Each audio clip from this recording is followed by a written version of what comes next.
Most people think of very old buildings as places you visit quietly for an hour and then leave behind. A castle, a stately home, a museum room with a rope across the doorway.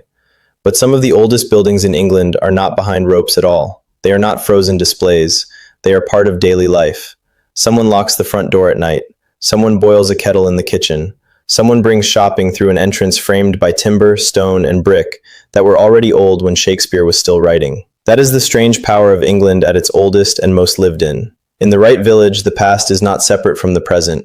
It is where people still sleep, eat, decorate for Christmas, argue over parking, and put the bins out on a Tuesday morning. And that is what makes these villages different. They are not remarkable just because they are old. England has plenty of old buildings. They are remarkable because they are still inhabited, still useful, still ordinary in the most extraordinary way. In some of these places, houses from the 15th and 16th centuries are not rare objects. They are part of the street. They sit beside later cottages, pubs, chapels, gardens, and village greens. The centuries do not feel gone here. They feel layered. So in this video, we're looking at 10 villages in England where people still live in houses built before 1600.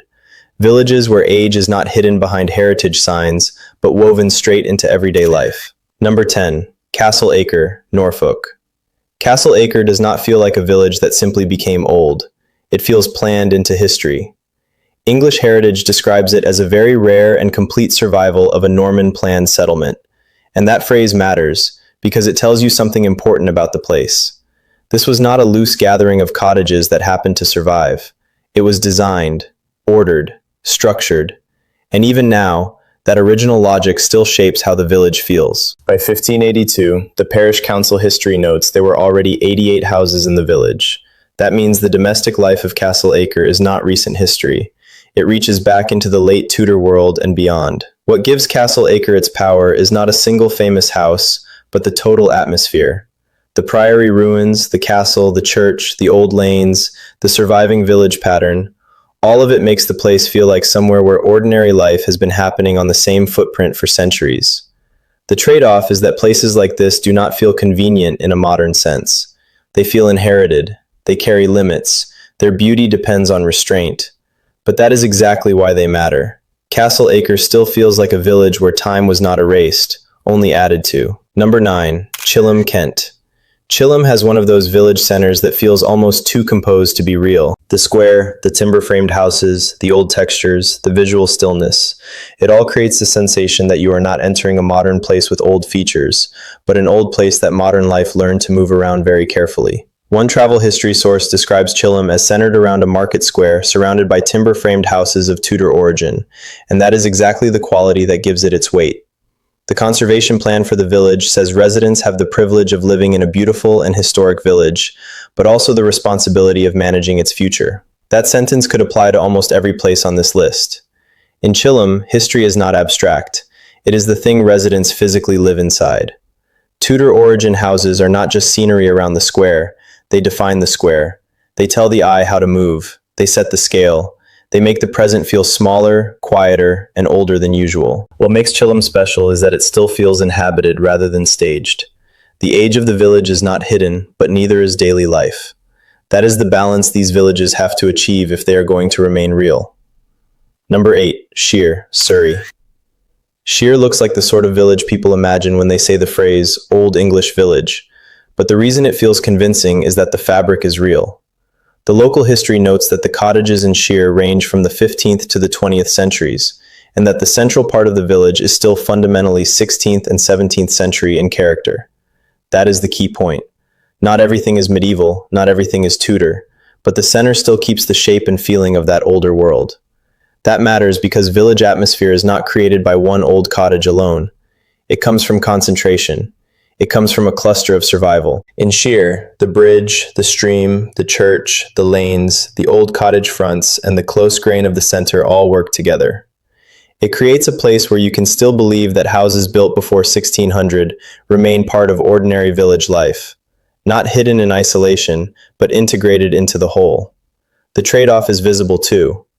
One account notes that a significant minority of Shear's residents today are London commuters.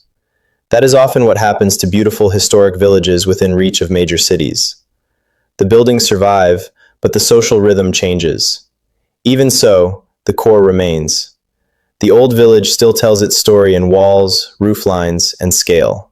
Number 7. West Wickham, Buckinghamshire. West Wickham is one of the most unusual villages in England, partly because in 1934, it became the first whole village to be handed to the National Trust in its entirety. The trust says the village still retains original cottages, inns, and other buildings built between the 16th and 18th centuries.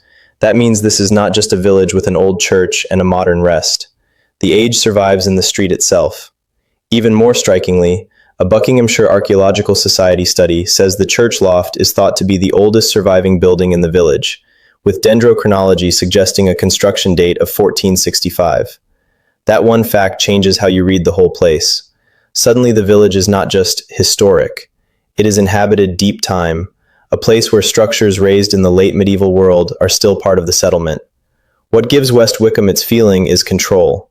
The village was protected early, and that protection stopped the sort of visual damage that ruins so many historic places. The trade-off, of course, is that preservation is never neutral. It means limits. It means careful management. But without those limits, villages like this would not remain legible at all. Number 6. Ewelme, Oxfordshire. Ewelme is quieter than some of the better-known places on this list, but in some ways it may be even more impressive.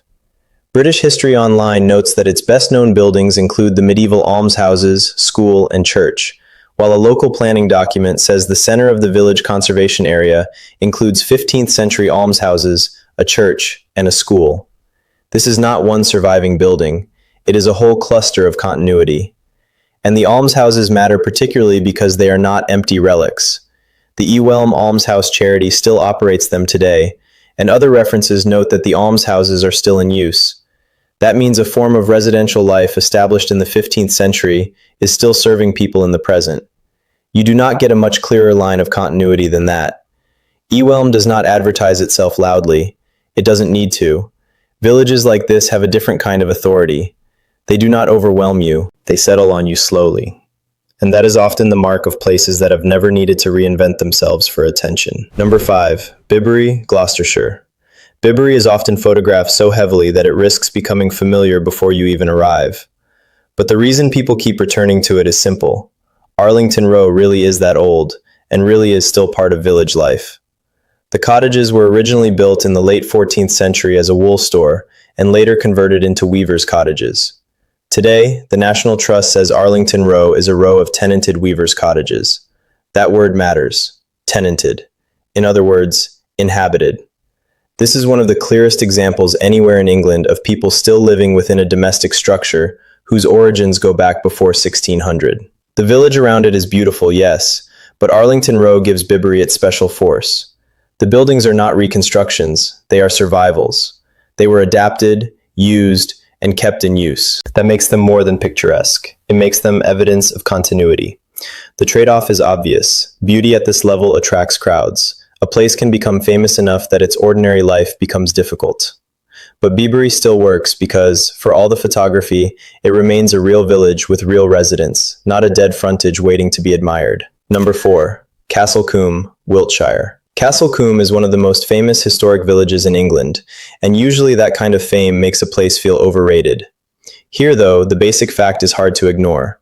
Multiple sources note that no new houses have been built in the historic center since about 1600. That one detail explains almost everything. It means the visual center of the village was effectively sealed before most of the modern world arrived. That is why Castle Combe feels so complete. The cottages, lanes, church, bridge, and stone textures all belong to one continuous composition. It is not just pretty, it is uninterrupted. And because the houses in that core remained part of village life, rather than becoming museum objects, the place still gives off the strange energy of lived-in age. What you feel in Castle Combe is not simply antiquity, it is containment. The village center escaped extension, expansion, and visual dilution. The cost of that, of course, is that it cannot adapt in the way less protected places can. But adaptation is exactly what would have destroyed the thing people now come to see. Number 3. Laycock, Wiltshire. Laycock is one of those places that feels familiar even before you've been there, because so many filmmakers have used it when they need a village that looks untouched by modern clutter. But film crews were not the reason Laycock stayed old. The village was already special. The Wiltshire and Swindon History Centre describes it as one of the best villages in the country, compact and rich in medieval buildings, while another local source notes that Laycock has many Tudor and Jacobean houses. Just as importantly, this is still a real village people live in. That has to be said, because places this intact often start to seem fictional. But Laycock remains inhabited, and that is what gives the village its dignity. Its old houses are not simply backdrops for visitors, they are homes. What makes Laycock so powerful is its lack of interruption. The streets still read cleanly, the old scale still holds. And because so much of the village fabric predates 1600, the place feels closer to a living archive than almost anywhere else in England. Number 2. Lavenham, Suffolk. Lavenham is often described as one of the best preserved medieval villages in the country, and once you know the story, the preservation becomes even more striking. The village grew rich on wool, and when that trade declined, large-scale rebuilding never swept through the place. One source notes that nearly all of the houses in Lavenham are still lived in, and that may be the single most important fact about it. These are not empty shells, they are homes. The village is dense with timber-framed medieval buildings, and that density is what gives it such force. One crooked house might feel charming, a whole village of them feels almost impossible. Roof lines lean, walls bow, streets do not sit straight, and yet the place remains alive, occupied, and legible. Lavenham is beautiful, but not in a neat way. It is beautiful in the way age becomes beautiful when it is allowed to remain itself. That is much rarer. Number 1. Castle Hedingham, Essex. Castle Hedingham may not be as internationally famous as some of the others, but that is part of its strength. The village is known not only for its Norman castle, but also for many timber-framed medieval buildings. That means the oldness of the place is not confined to one monument. It belongs to the wider village itself. It still feels like a settlement rather than a spectacle. The village exists alongside the castle, not beneath it. The old domestic buildings keep the place grounded. They remind you that medieval and Tudor England was not built only in great halls and towers. It was built in everyday houses, local streets, and village-scale lives. And that is the final lesson of all these places. The true miracle is not that a castle survives, it is that ordinary homes survive. Homes where people still live. Homes that cross the line from medieval England into Tudor England, from Tudor England into Georgian England, from there into the industrial age, the motor age, the television age, and now the smartphone age, and somehow never stopped being homes. These villages are not important because they are old in a decorative sense. They matter because they prove that age and ordinary life can still exist together. Somewhere in England tonight, someone will close shutters on a house built before 1600. Someone will make tea in a room whose walls have seen plague years, civil war years, harvest failures, empire, blackout, and broadband. And tomorrow morning, that same house will still just be home. That is what makes these villages feel different from heritage attractions. The past here is not interpreted from a distance, it is inhabited. If you've ever visited a village like this, or if there's another one you think belongs on this list, tell me in the comments which place stayed with you the most. And if you enjoy this quieter side of England, where history is still lived in rather than simply looked at, subscribe for more.